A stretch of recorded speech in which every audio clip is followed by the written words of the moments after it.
নমস্কার, 3M entertainment নিউজে আপনাদের সকলকে স্বাগত। পশ্চিমবঙ্গ ওয়েলফেয়ার কমিটির পর্যালোচনা সভায় অনুষ্ঠিত হলো পুরুলিয়া রবীন্দ্র ভবন। এই দিন পুরুলিয়া জেলার রবীন্দ্র ভবনে এক অন্যতম নজির গড়ল পশ্চিমবঙ্গ পুলিশ ওয়েলফেয়ার কমিটি। এই দিন অনুষ্ঠানের নাম ছিল পর্যালোচনা সভা। স্বাভাবিকভাবেই পশ্চিমবঙ্গের প্রতিটি পুলিশ ওয়েলফেয়ার শাখার পর্যালোচনা সাধারণত এই ধরনের প্রোগ্রামে আলোচনা কক্ষের ভেতর ভিডিও রেকর্ডিং নিষিদ্ধ, কারণ গোটা বিষয়টাকে কনফিডেন্সিয়াল রাখা হয়। পুলিশ নিয়মের মাফিক এদিন তার অন্যতা হয়নি। অনুষ্ঠান শেষে সাংবাদিকের মুখোমুখি হয় রাজ্য কনভেনার বিজিতাস্য রাউত মহাশয় এবং এদিনের সঞ্চালনার দায়িত্বভার তুলে নিয়েছিলেন স্বয়ং রাজ্য কনভেনার বিজিতাস্য বাবু নিজেই।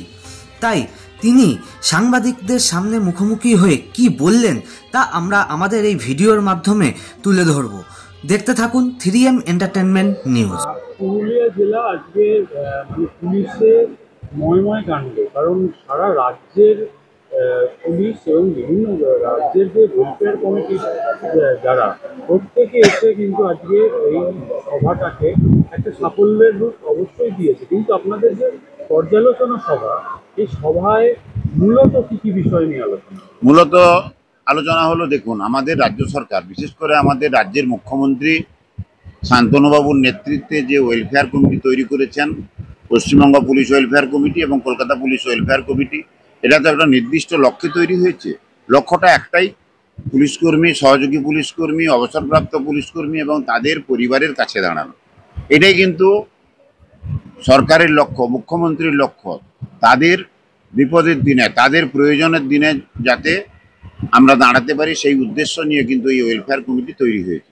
তাহলে আমরা মনে করছি যে আরও কীভাবে বিজ্ঞানসম্মতভাবে, আরও সক্রিয়ভাবে কিভাবে আমরা প্রত্যেকটা পুলিশকর্মী, প্রত্যেকটা সহযোগী পুলিশকর্মীর কাছে পৌঁছে যেতে পারি, তার দিক নির্দেশের জন্য, এবং কি কি ক্ষেত্রে আমাদের দুর্বলতা থেকে গেছে, যে দুর্বলতাগুলোর জন্য যারা আমাদের কাছে পরিষেবাটা পাওয়ার কথা তারা পাচ্ছেন না, সেই জায়গাগুলো কাটিয়ে ওঠার জন্যই কিন্তু আজকের এই পর্যালোচনা সভা। এই যে একটা মোটামুটি একটা পর্যালোচনা সভায় সেখানে ওয়েলফেয়ার কমিটির যে ভালো ভালো কাজগুলো, সেগুলো নিয়েও নিশ্চয়ই আলোচনা হয়েছে, কিন্তু যেগুলো কিছু থেকে যাওয়া কাজ, সেই থেকে যাওয়া কাজগুলোকে আগামী দিনে কতটা আলোর দিশা দেখাবে বলে মনে করছে? আমি মনে করি যে পুরোপুরি আলোক দিশা দেখাবে।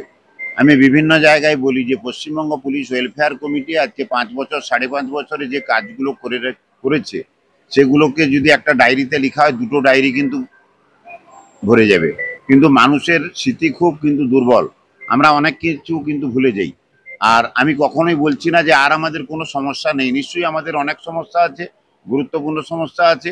যেভাবে অন্যান্য সমস্যাগুলোর সমাধান হয়েছে, সমস্যাগুলোকে আমরা প্রায়োরিটি বেসিসে গভর্নমেন্টের কাছে, অ্যাডমিনিস্ট্রেশনের কাছে নিয়ে এসে একটা একটা করে সলভ করার চেষ্টা করছি। আমি আশাবাদী দ্রুত এই সমস্যাগুলোর সমাধান কিন্তু হয়ে যাবে।